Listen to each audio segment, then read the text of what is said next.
أعوذ بالله من الشيطان الرجيم بسم الله الرحمن الرحيم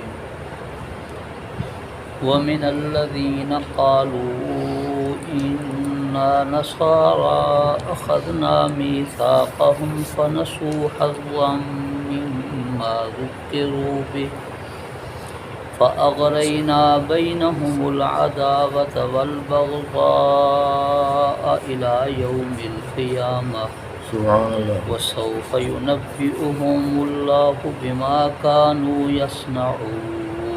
سبحان اللہ. اس سے اوپر والی آیت میں یہودیوں کا ذکر تھا کہ یہودیوں سے اللہ تبارک و تعالیٰ نے کچھ وعدے لیے تھے. یہودیوں نے ان وعدوں پر عمل کرنے کا اقرار کیا تھا کہ ہم ان پر عمل کریں گے. وہ وعدے 5 تھے جن کا ذکر پچھلے درس میں ہوا. نمازوں کو قائم کرنا، زکوٰۃ کو ادا کرنا، پیغمبروں پر ایمان لانا، ان کی تعظیم اور ادب اور ان کی نصرت کرنا، اور اللہ کی راہ میں مال کو خرچ کرنا. سبحان اللہ. لیکن یہودیوں نے ان وعدوں کو توڑا، عمل نہ کیا، جس کے نتیجے میں ان پر لعنت کی سزا ہوئی. دل ان کے سخت کر دیے گئے، جس کے نتیجے میں انہوں نے اپنی کتابوں میں تحریف کی اور نصیحت سے وہ محروم کر دیے گئے. دوسرا نمبر نصارہ کا ہے. ان لوگوں نے بھی کہا تھا کہ ہم دین کی نصرت کریں گے. اسی بنیاد پر ان کو نصارہ کہا گیا.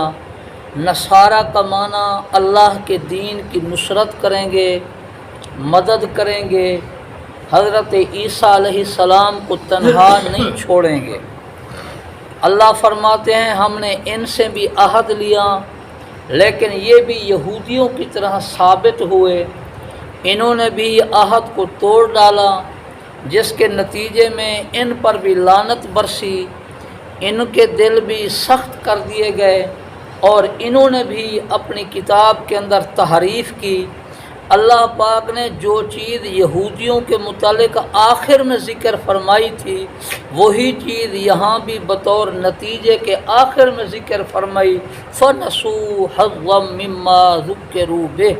یہ لوگ بھی کتاب اللہ کی نصیحت سے، حضرت عیسیٰ علیہ السلام کی نصیحت سے محروم کر دیے گئے، اور انہوں نے بھی کچھ عمل نہ کیا بلکہ محرومی کا شکار رہے. عیسائیوں پر اللہ پاک نے ایک اور سزا بھی مسلط کی جو یہودیوں کے متعلق ذکر نہیں کی گئی. عیسائیوں کے متعلق فرمایا گیا فَأَغْرَيْنَا بَيْنَهُمُ الْعَدَاوَةَ وَالْبَغْضَاءَ إِلَى يَوْمِ الْقِيَامَةِ. جب تک یہ عیسائی تو اپنا انجیل کا نام لیتے رہیں گے اور عیسائیت پر قائم رہیں گے، فرمایا ان کے درمیان، ان کے آپس میں دشمنیاں ہوں گی، بغض ہوں گے، عداوت ان کے درمیان میں ہوگی، اور ان کے گھر گھر میں لڑائی کا سلسلہ ہوگا. قیامت تک یہ بغض اور عداوت ان کے درمیان ختم نہیں ہوگی. چنانچہ آج تک بھی جتنا اختلاف ہم مسلمانوں میں ہے، جن لوگوں کی عیسائیت کی کتابوں پر اور عیسائیوں کے احوال پر نظر ہے، ان کا کہنا یہ ہے کہ ہم مسلمانوں کی بنسبت کہیں زیادہ یہودیوں کے جو فرقے ہیں مذہبی طور پر، ان کے آپس میں ٹکراؤ ہیں، آپس میں ان کی نفرتیں ہیں، آپس میں بغض رکھتے ہیں. حتیٰ کہ ان کے جو مذہبی فرقے ہیں ان کے درمیان کئی قسم کی لڑائیاں ہو چکی ہیں، اور آج تک وہ بغض اور نفرت کا شکار ہیں، اگرچہ باہر کی دنیا کو پتہ نہ ہو. ان کی آپس میں حکومتوں کی ٹکریں، حکومتوں کے اختلاف تو ہوتے ہی رہتے ہیں، عیسائیوں کی حکومتوں کے درمیان بھی اختلاف ہیں، ساتھ ہی ساتھ جو ان کے مذہبی فرقے ہیں جو انجیل کے پیروکار اپنے آپ کو کہتے ہیں، ان کے ہم سے بھی زیادہ فرقے ہیں اور ان کی کوئی صحیح بنیاد بھی نہیں ہے۔ ہمارے پاس بھی پھر بھی قرآن کریم موجود ہے، احادیث مبارکہ موجود ہیں، فقہ ہمارے پاس موجود ہے، ہمارے پاس ایک ذخیرہ ہے۔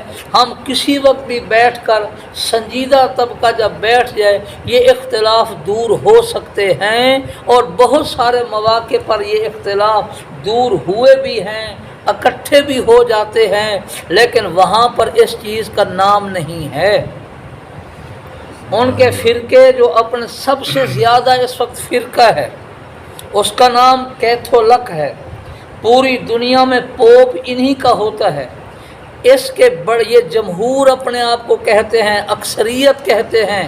ان کے علاوہ جو بقیہ چھوٹے چھوٹے فرقے ہیں وہ ہمیشہ آئے دن ان کے متعلق بیانات بھی دیتے ہیں اور آئے دن ان کے ساتھ اختلاف بھی کرتے ہیں۔ تو یہ بات ان لوگوں سے ڈھکی چھپی نہیں ہے جو عیسائیت پر نظر رکھتے ہیں۔ یہ سزا ملی ان کو دنیا میں کہ ان کے آپس میں اختلافات ہو گئے، اور آخرت میں جو ان کو سزا ملے گی اللہ پاک نے فرمایا وَسَوْفَ يُنَبِّئُهُمُ اللَّهُ، میں سب کے سامنے قیامت میں ان کو بتلاؤں گا جو کچھ یہ دنیا میں کر کے آئے۔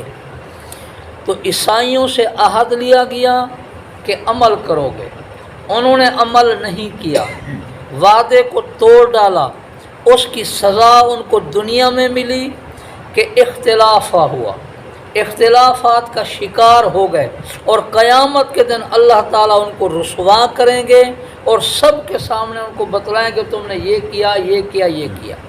اب یہ بات ہے تو عیسائیوں کے متعلق، لیکن ہم مسلمان بھی غور کریں، ہم نے بھی اللہ پاک سے عہد کیا تھا، کلمہ پڑھ کر اپنے نبی سے بھی وعدہ کیا کہ آپ کی شریعت پر ہم عمل کریں گے۔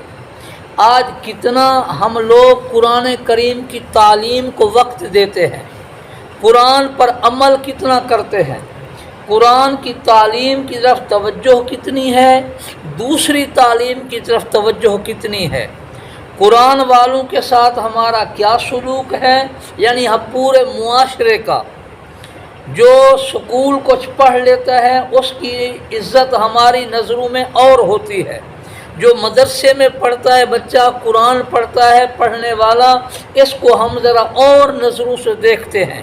کبھی ان کو چڑھوایا، کبھی ان کے اوپر تحقیر آمیز جملے کسے، کبھی ان کو کیا کہا کبھی کیا کہا، جس کے نتیجے میں آج ہم اپنے گھروں کے اندر بھی غور کر لیں، بھائی بھائی کی لڑائی ہے، باپ بیٹے کی لڑائی ہے، آپس میں اختلافات کا ہم بھی شکار ہو گئے۔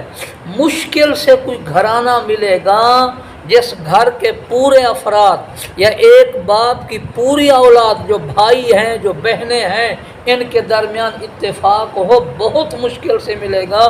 یہ قرآن کریم پر عمل نہ کرنے کی اور قرآن کی طرف توجہ نہ کرنے کی یہ سزا ہے۔ آج ہمارے بھی گھر گھر میں لڑائیاں شروع ہو چکی ہیں اور ہم بھی انہی اختلافات کا شکار ہیں، اور ان اختلافات کا حل ہمیں نظر ہی نہیں آ رہا، سمجھ ہی نہیں آ رہا۔ اللہ پاک نے پہلے یہودیوں کا ذکر فرمایا، پھر عیسائیوں کا ذکر فرمایا، اب دونوں گروہوں کو اللہ پاک مخاطب فرما رہے ہیں، یا اہل الکتاب، اے یہودیوں اور عیسائیوں، تم نے اپنی کتابوں کے ساتھ جو کیا سو کیا، اپنے پیغمبروں کے ساتھ جو کچھ کیا سو کیا، تمہارے پیغمبر بھی دنیا سے چلے گئے، تمہاری کتابیں بھی دنیا سے ناپید ہو گئیں، اختلافات کا شکار ہو گئیں، ان میں تبدیلیاں ہو گئیں۔ اب قد جاءکم رسولنا، اب تمہارے پاس ہمارے یہ عظیم الشان رسول تشریف لا چکے ہیں، اب ان رسولوں کی قدر تم نہیں کر سکے، جو بقیہ ہو اس رسول کی قدر کرو۔ پھر اس رسول کا علمی حال دیکھو، یہ رسول علم والا ہے۔ ان جملوں کو ان لفظوں کو ذرا غور سے سنیں کہ پیغمبر علیہ السلام کی شان جو اللہ بیان فرما رہے ہیں کہ پیغمبر علیہ السلام ان پڑھ کسی استاد سے پڑھے نہیں، یہودی پڑھے لکھے، کتابوں والے، کتابوں کی تعلیم والے، تورات انجیل انہی کے پاس، لیکن وہ پڑھے لکھے جو تھے یہودی، جتنے مضامین انہوں نے تورات کے چھپائے، انجیل کے چھپائے، لوگوں کے سامنے ظاہر نہ کیے، یہ پیغمبر علیہ السلام کسی کے پاس نہ پڑھنے کے باوجود محض اللہ کی تعلیم کی بنیاد پر پیغمبر نے کیا کیا؟ یبین لکم کثیرا مما کنتم تخفون، جو علمی مضامین کتاب کے تم نے چھپائے، اس پیغمبر نے ان مضامین کو کھول کر واضح کر کے بیان کر دیا۔ پڑھے لکھے کی غلطی ان پڑھ نکالے یہ دنیا میں بہت نہیں ہوا کرتا، لیکن حضور علیہ السلام امی محض ہو کر ان پڑھوں لکھوں کی غلطیوں کو نکالا، تو یہ ہمارے پیغمبر کا علمی کمال ہے۔ لہذا علم کے اندر یہ پیغمبر تم سے فائق، تم سے اونچے۔ دوسرا کام، اور جو باتیں تم نے اور کیں جن میں تمہاری اب رسوائی تھی، دینی ضرورت نہیں تھی، یعفو عن کثیر، اس پیغمبر نے ان چیزوں سے نظر چھپا لی، درگزر فرمایا، ان کو ظاہر نہیں کیا جن میں تمہاری رسوائی تھی۔ مثال کے طور پر تم آپس میں رشوت کتنی کھاتے ہو، آپس میں ایک دوسرے کے اپنا دینی احکام کتنے چھپاتے ہو، پیغمبر نے ہر قسم کی خیانت تمہاری ظاہر نہیں کی، جس کی ضرورت تھی اس کو بیان کر دیا۔ تمہیں اپنا علم بھی ان کا تمہارے سامنے آ گیا کہ تم نے چھپایا، اس نے ظاہر کیا، لیکن جس میں تمہاری رسوائی تھی وہاں پیغمبر نے چشم پوشی فرمائی۔ پیغمبر کے اخلاق بھی دیکھ لو، پیغمبر کا علم بھی دیکھ لو، اب حق بنتا ہے تمہارے اوپر کہ اس پیغمبر پر ایمان لے آؤ۔ پہلے اب پیغمبر کی علمی شان کا بیان کر دیا اور پیغمبر کے اخلاق بھی بیان کر دیے۔ حضرت تھانوی رحمۃ اللہ علیہ نے لکھا ہے یہاں پر کہ دیکھیں حضور علیہ السلام نے یہودیوں اور عیسائیوں کے متعلق جو باتیں دین کے متعلق ضروری تھیں ان کو ظاہر فرمایا، اور جن باتوں میں ان کی رسوائی ہوتی تھی، محض دینی فائدہ نہیں تھا، حضور علیہ السلام نے ان کو ظاہر نہیں کیا۔ اس سے معلوم ہوا کہ اپنے مخالف کی وہی بات ظاہر کرو جس کی ضرورت ہو، خواہ مخواہ اپنے مخالفین کو ذلیل نہ کرو۔ اپنے پیغمبر کے اخلاق کو تو دیکھو کہ پیغمبر نے انہی باتوں کو ظاہر کیا جہاں دین کی ضرورت ہے، اور جہاں محض صرف یہودیوں کی رسوائی تھی، عیسائیوں کی شرم ساری تھی، ان کو ظاہر نہیں کیا۔ پھر فرمایا یہ پیغمبر کا علمی حال تم نے دیکھ لیا، اخلاق بھی دیکھ لیے، اب یہ پیغمبر خالی ہاتھ بھی نہیں آیا، کچھ لے کر آیا ہے۔ فرمایا قد جاءکم من اللہ نور و کتاب مبین، یہ پیغمبر تمہارے پاس ایک واضح نور لے کر آیا ہے، اور وہ قرآن کریم کی شکل میں تمہارے پاس موجود ہے۔ ہمارے نبی کی عملی زندگی تمہارے پاس موجود ہے۔ اپنی زندگی کو نبی علیہ السلام کی نورانی زندگی کے سامنے رکھ کر اپنی زندگی کا پہیہ چلاتے رہو، تب تم لوگ جو ہے کامیاب ہو جاؤ گے۔ اگر تم اپنے دیکھیں ہم چلتے ہیں نا دنیا میں یا کچھ پڑھتے ہیں، ایک تو اس کے لیے اپنی نگاہ ہو اور ایک باہر کا نور بھی ہو، سورج۔ اگر اپنی نگاہ بھی کام کرتی ہے، سورج بھی ہے، کام چل جائے گا۔ اپنی نگاہ ہے، سورج نہیں۔ ہم آج کے ماحول کو تو نہ دیکھیں نا، جب لائٹیں نہیں تھیں تو پھر آدمی کچھ نہیں کر سکتا۔ اگر باہر کی روشنی ہے اور اپنی نگاہ کام نہیں کرتی پھر بھی کچھ نہیں۔ فرمایا تم اپنا کلمہ پڑھو، ایمان کے دائرے میں آ جاؤ، پھر اپنی زندگی کو قرآن کریم کی نورانی تعلیمات کے ساتھ اور حضور علیہ السلام کے جو نورانی فرمان ہیں ان کو سامنے رکھ کر تمہاری اپنے بھی عقل اور سوچ ہو، نبی کی تعلیم بھی سامنے ہو، قرآن کی تعلیم بھی سامنے ہو، تمہاری زندگی بہت بہترین بن جائے گی۔ سبحان اللہ۔ فرمایا اللہ کے یہ نبی تمہارے پاس ایک روشن چیز لے کر آئے ہیں، اور وہ روشن چیز کتاب مبین قرآن حکیم ہے، یہ تمہارے پاس ہمیشہ کے لیے رہ جائے گا، اس کی روشنی میں اپنی زندگی کو دیکھتے رہو، کہیں ایسا نہ ہو ان لوگوں نے اپنی کتابوں کو چھوڑ دیا، انہوں نے اپنی کتابوں کے اندر تبدیلیاں کی، تم اس کتاب کو چھوڑنا نہ، ہمیشہ اس کی نورانی تعلیمات کو اپنے سامنے رکھنا، تب گمراہ بھی نہیں بنو گے، تبدیلی تو اس میں کر نہیں سکتے ہو کیونکہ اللہ نے اس کی حفاظت کا ذمہ لیا ہے، لہذا اس کو چھوڑنا نہ، اس کی تعلیم سے رخ نہ پھیرنا۔ ہم نے تمہیں واضح کتاب دے دی ہے جو کہ قرآن مجید ہے۔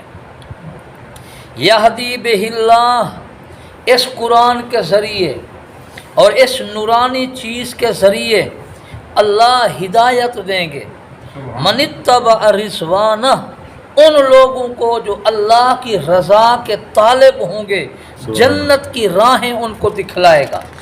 تو قرآن کے ذریعے تمہیں تعلیم بھی ملے گی، قرآن کے ذریعے تمہیں اللہ جنت کی راہیں بھی دکھلائے گا، وَيُخْرِجُهُم مِّنَ الظُّلُمَاتِ إِلَى النُّورِ بِإِذْنِهِ، اللہ اپنے فضل و کرم سے تمہیں کفر سے، بدعات کی تاریکیوں اور اندھیروں سے، رسم و رواج سے تمہیں نور کی طرف نکالے گا، یعنی لے آئے گا تمہیں، اور نور سے مراد یہی قرآن کریم ہے۔ تم اس کی طرف جب آؤ گے جہالت سے نکل آؤ گے، اور اس کے قریب آؤ گے تو جہالت خود بخود ختم ہو جائے گی۔ وَيَهْدِيهِمْ إِلَى صِرَاطٍ مُسْتَقِيمٍ، تم لوگوں کو اللہ سیدھے راستے پر چلاتے رہیں گے اور صراط مستقیم پر قائم رکھیں گے۔ درمیان میں یہ بات فرما کر اب پھر عیسائیوں کا ذکر دوبارہ شروع ہوا۔ عیسائیوں کے پہلے زمانہ میں 3 فرقے ہوتے تھے۔ ایک فرقے کا نام تھا نستوریہ، اور ایک فرقے کا نام تھا یعقوبیہ، اور ایک فرقے کا نام تھا ملکائیہ، بعض علماء نے ملکانیہ بھی لکھا ہے۔ پہلا فرقہ نستوریہ، یہ حضرت عیسیٰ علیہ السلام کو اللہ کا بیٹا مانتا تھا، قرآن پاک میں ان کا ذکر بھی ہے۔ دوسرا فرقہ ہے یعقوبیہ، یہ اللہ تبارک و تعالیٰ کو اور حضرت عیسیٰ کو یہ ایک سمجھتا تھا کہ اللہ عیسیٰ علیہ السلام ایک ہے، اتحاد کا قائل تھا۔ تیسرا فرقہ تھا ملکائیہ، یہ کہتا تھا کہ خدا 3 ہیں، ان 3 میں ایک عیسیٰ علیہ السلام کو مانتے تھے۔ ثالث و ثلاثہ قرآن کریم نے ان کا ذکر بھی کیا ہے۔ اب دنیا میں یہ تینوں فرقے موجود ہیں، لیکن ان میں سے کچھ زیادہ ہیں تعداد میں اور کچھ کم ہیں۔ ابن اللہ ماننے والے اب بھی ہیں، جو انگریز یہاں پر آئے تھے وہ یہ بھی مانا کرتے تھے کبھی، اور 3 ماننے والے زیادہ ہیں آج دنیا میں۔ پھر ان کو جب کہا جاتا ہے کہ اللہ ایک ہے یا 3 ہیں، کہتے ہیں ایک بھی ہے 3 بھی ہیں، تو پھر وہ یوں کہتے ہیں کہ التوحید فی التثلیث، التثلیث فی التوحید، ایک 3 ہے 3 ایک ہے۔ پھر جب ان کو کہا جاتا ہے پھر 1 4 ہے اور 4 1 ہے، یا 1 2 ہے اور 2 1 ہے، یوں ہے، کہتے ہیں نہیں، صرف بس 1 3 ہے 3 1 ہے۔ وہ 3 خداؤں کو بھی مانتے ہیں اور ایک کے بھی قائل ہیں۔ یہ عجیب ان کی منطق ہے۔ جب ان سے بار بار پوچھا جاتا ہے کہ بھائی تم جو 3 خدا مانتے ہو، کہنے لگے یہ 3 خدا اللہ کے ساتھ مل کر نظام چلوا رہے۔ تو سمجھدار پھر مسلمان ان سے پوچھتے ہیں کہ بھئی عیسیٰ علیہ السلام کی پیدائش کو آج کے دن تک 2022 سال گزر رہے ہیں۔ اس سے پہلے اللہ پاک دنیا کا نظام کیسے چلا رہے تھے؟ کیا کمزوری آ گئی تھی کہ عیسیٰ علیہ السلام نے آ کر وہ اللہ کو نظام چلوایا ہے؟ جیسے پہلے چل رہا تھا اب بھی چل رہا ہے۔ اب اللہ پاک نے عیسائیوں کے ایک گروہ کا ذکر فرمایا، عقیدہ ان کا بعد میں ذکر کیا، اللہ نے ان کے متعلق فیصلہ پہلے سنایا۔ فرمایا لقد کفر الذین، وہ لوگ کافر ہو چکے ہیں، قالو، جنہوں نے یوں کہا ہے، ان اللہ هو المسیح ابن مریم، کہ اللہ تو عین مسیح ابن مریم ہے، یعنی عیسیٰ علیہ السلام اللہ تو ایک ہیں۔ اللہ پاک نے ان سے ذرا عجیب طریقے سے بات کی ہے عیسائیوں سے۔ فرمایا قل، اے میرے پیغمبر ذرا کہیے ان کو، پوچھئے، سوال کیجئے، فَمَن يَمْلِكُ مِنَ اللَّهِ شَيْئًا ان اراد ان یہلک المسیح ابن مریم و امہ ومن فی الارض جميعا، اگر ایک وقت میں اللہ عیسیٰ علیہ السلام کو موت دیں، ان کی والدہ کو موت دیں، اور من فی الارض جميعا، جتنی کائنات دنیا میں ہیں ان کو موت دیں، تو بتلاؤ فمن یملک من اللہ شیئا، ان سب کو موت سے آ کر اللہ کے اس فیصلے سے کون بچائے گا؟ عیسائی بھی مانتے ہیں کہ جب اللہ کسی کے موت کا فیصلہ کرتے ہیں پھر کوئی نہیں بچا سکتا۔ فرمایا جب اللہ عیسیٰ علیہ السلام کو موت دینے پر قادر ہیں، ان کی والدہ کو موت دینے پر قادر ہیں، ومن فی الارض جميعا، اور سب کو موت دینے پر قادر ہیں، تو پھر یہ خدا کہاں ہوئے؟ موت اللہ کے قبضے میں ہے، ان پر موت آ سکتی ہے، پھر یہ خدا کیسے ہیں؟ اگر آج ہم یہی سوچیں کہ جن کو ہم جھک رہے ہیں، ہمارے بھائی، ان کے پاس جا کر حاجت روائی، مشکل کشائی، بزرگوں کے سامنے جا کر جھکتے ہیں، بزرگوں کی یہ تعلیم نہیں تھی، اور ان کو اپنا حاجت روا، مشکل کشا مان رہے ہیں، بیٹے ان سے مانگ رہے ہیں، اولاد مانگ رہے ہیں، جبکہ خود سوچیں اگر وہ یہ کام کر سکتے ہوتے بیچارے موت کے منہ میں نہ آتے۔ تمام اولیاء اللہ بیمار بھی ہوئے، فوت بھی ہوئے، ان کو غسل دیا گیا، ان کا نماز جنازہ پڑھا گیا، ان کی تدفین کی گئی، 4 پئی پر ان کو ہم لے گئے، ان کی تدفین کر دی۔ یہ بزرگوں کے ادب کے خلاف نہیں ہے، بلکہ یہ تو ایک حقیقت ہے۔ اللہ نے یہاں نبی کا ذکر فرمایا ہے، اور اسی کو سامنے رکھ کر ہم اگلی بات کریں گے کہ جب سب کی موت اللہ کے پاس ہے تو پھر سب کا مالک اللہ، سب کا خالق اللہ، داتا وہی ہے، اور کوئی دنیا میں اللہ کے علاوہ کوئی خدا نہیں، کوئی الہ نہیں، کوئی عبادت کے لائق نہیں، کوئی سجدے کے لائق نہیں۔ پھر اللہ نے فرمایا سب اختیارات میرے پاس، کسی اور کے پاس نہیں، چاہے عیسیٰ علیہ السلام ہوں یا کوئی اور ہو۔ وَلِلَّهِ مُلْكُ السَّمَاوَاتِ وَالْأَرْضِ وَمَا بَيْنَهُمَا، آسمانوں کا مالک میں، زمین کا مالک میں، ان کے درمیان کا مالک میں، سب کا جب مالک میں ہوں پھر اور خدا کہاں سے آ گئے ہیں؟ یخلق ما یشاء، یوں دھوکے میں نہ پڑنا کہ عیسیٰ بغیر باپ کے پیدا ہوا ہے، ہوا تو ہے نا، پیدا ہوا تو ہے نا، جو پیدا ہوتا ہے وہ خدا نہیں ہوتا، اور خدا جو ہے لم یلد ولم یولد، وہ کبھی پیدا نہیں ہوتا، وہ تو ہمیشہ سے ہوتا ہے اور ہمیشہ ہی رہ جائے گا۔ واللہ علی کل شیء قدیر، میں ہر چیز پر قادر ہوں، میرے ماں سوا کوئی ایسا نہیں ہے جو ہر چیز پر قادر ہو، لہذا سب پر موت آئے گی، اللہ کے سوا کوئی نہیں بچے گا۔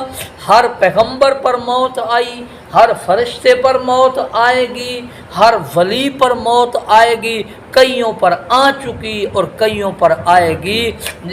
اس لیے طاقت کا مالک بھی اللہ، خالق بھی اللہ، معبود بھی اللہ، مسجود بھی اللہ، کوئی سجدے کا لائق نہیں ہے۔ اللہ تبارک و تعالی ہم سب کو اس کی سمجھ عطا فرمائے۔ آمین آمین۔ الحمدللہ رب العالمین والعاقبۃ للمتقین والصلاۃ والسلام علی سید الانبیاء والمرسلین۔ اللہم انا نسألک علما نافعا ورزقا واسعا وشفاء من کل داء۔ اے اللہ ہم سب کے گناہوں کو معاف فرما، ہمارے حال پر رحم و فضل فرما، کرم فرما، اپنے خصوصی رحمت نازل فرما، ہمارے تمام مریضوں کو شفائے کاملہ عطا فرما، دنیا اور آخرت کی بھلائی نصیب فرما، ہمارے مدارس مساجد کی حفاظت فرما، تمام مسلمانوں کی تمام پریشانیوں کو دور فرما، بیماروں کو صحت کاملہ عطا فرما۔ اے اللہ ہماری دنیا اور آخرت کی تمام ضروریات کو خزانہ غیب سے پورا فرما۔ وصلی اللہ تعالی علی خیر خلقہ محمد و آلہ و صحبہ برحمتک یا